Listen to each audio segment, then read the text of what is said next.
is the weirdest thing about you? 601-995-1017. Could be something you like to do, something you like to eat. I don't know, anything.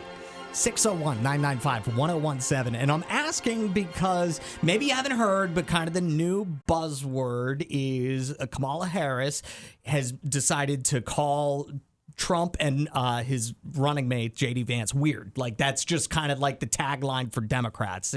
They're saying they're just weird, which is also weird because a survey was done, and apparently Democrats are more likely to call themselves weird and identify as weird themselves than Republicans are. I thought everyone was likely to call themselves weird and I'm totally identify weird. as. Yeah, me too. So what's the weirdest thing about you? 601-995-1017. This survey revealed a couple interesting things, that apparently the weirdest generation is millennials. Okay, well, that makes me feel good. Like, I'm on par with that. I feel very weird. Gen Z is next, then Gen X, and only 31% of boomers think that they are weird. They must take it as an insult. I take it as a compliment. 601-995-1017. If you've got anything weird about yourself, what's the weirdest thing? I am really struggling, though. This question is kind of causing me to have an existential crisis. That'd be weird. You don't have to say anything else. That's the weirdest thing. That I could ask a simple question like, what is the weirdest thing about you? And you have an existential crisis? A little bit, because I've always identified as weird. Like, I feel that in my bones. But to ask what's the weirdest thing about me, I feel so lame that the only thing I could come up with is I have food allergies. Is that weird? No, that doesn't count. Okay, well then I don't know.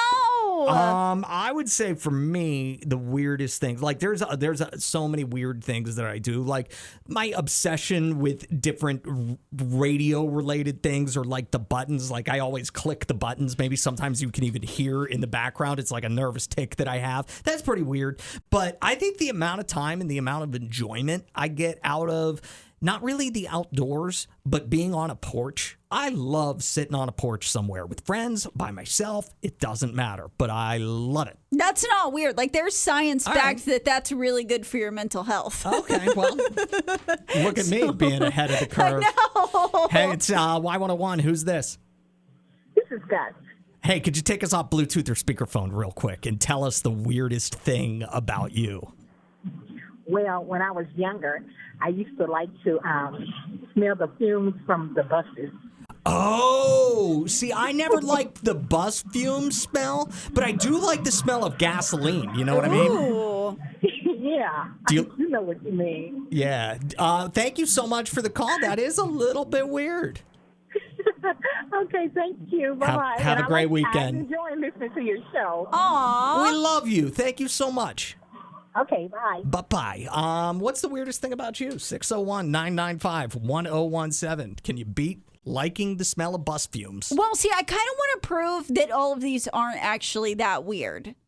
Oh, Like, call in and tell us what you think the weirdest thing about you is. Maybe you're a little self-conscious about it, and we're going to prove to you why it's not weird. That's a great, yeah. I know, because truthfully, like, what is weird? What is normal? So, like, we're going to help you get over those insecurities right now. This was such a good point that you had, Allison. We're going to normalize people's weird Yes! things. What's the weirdest thing about you? 601-995-1017. I had said I like being out on the porch. Allison's like, that's not weird. It's good for your mental health. Then we got a call, somebody saying that they like the smell of bus fumes. Lots of people like the smell of bus fumes. You said, what did you say? I have food allergies. 601-995-1017. Shonda says, I like the smell of babies. Lots of people like the smell of babies. Boom, not weird. I'm weird because I love volunteering. I get so anxious when I'm around new people or being the center of attention. Interesting. From Shonda as well. Yeah, but, you know, whenever you volunteer, that's something that makes you feel good. You're getting a dopamine hit. Boom, not weird. Do you think it's weird that Charlie loves pretzels but hates Chex Mix? No, because sometimes you like something on its own and not when it's with other stuff. Boom, not weird. Okay, I think you're going to have a hard time making this part of it not weird. Charlie says that he hates fish but loves sushi. Sushi's delicious. Yes, it is, but so is, like, how could you Yeah. like one and not the other? I mean, honestly, that's proof that Charlie has mastered the mental game, because I feel like most people with sushi, it's the mental game of like, oh, I don't like seafood. I don't want to eat raw fish. So they play that mental game with themselves, psych themselves out, and miss out on how delicious sushi is. So I'm glad that Charlie's going that extra mile to be like, no, you know what? Sushi is delicious. I don't care if I don't like fish. This text says, and I'll tell you that this isn't weird because I do the same thing. I talk to myself all the time. I have whole conversations with myself. Not weird. We got to talk through things, and sometimes you just got to use you. Every conversation I have with somebody, like I've already practiced it in my head, or sometimes it accidentally comes out. And it's been embarrassing before. Like I've been in front of people and I will say a part of a conversation that I'm having with somebody in my own head. It's very embarrassing. Is this Adrienne? Yes, it is. Adrienne, my guilty pleasure is back. You said that you were weird because I am your guilty pleasure, and I just want to tell you that that's not weird at all. No. I mean, you might be the only one who would identify me as your guilty pleasure. So maybe that does, by definition, make you a little bit weird if it's only you. But Adrienne, tell us the other thing that you said that you do that's weird. I love to eat raw cooking flour. Like, It is something that is so good to me. Like, I get it in a bowl, and sometimes I'll use a straw and suck it, or sometimes I'll eat it with a spoon.